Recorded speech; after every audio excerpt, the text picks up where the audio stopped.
ఈసారి ఎలక్షన్స్లో చాలా భారీగా పర్సంటేజ్ పెరగడానికి అవకాశం ఉందని అందరం ఊహిస్తున్నాం.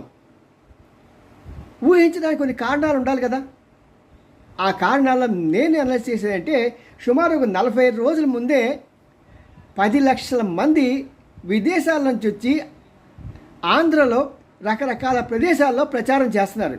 ఎంతమంది అంటే 10 లక్షల మంది విదేశాల నుంచి వచ్చి 40 రోజుల క్రితమే. అంతేకాకుండా మన శుక్ర శని వారాలు చూసుకుంటే, ఈవెన్ ఆదివారం కూడా చూసుకుంటే హైదరాబాద్ నుంచి మన వైపు తగిలి వస్తున్న జనాభా ఏంటంటే 20 లక్షల పైమాటే. ఇది కేవలం హైదరాబాద్ వరకు అయితే ఫారిన్ కంట్రీస్ వచ్చిన వాళ్ళు.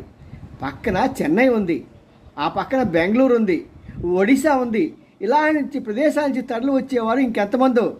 కాబట్టి మేమంతా ఊహించేది ఈసారి భారీగా స్పష్టంగా ప్రజలు వారి యొక్క నిర్ణయాన్ని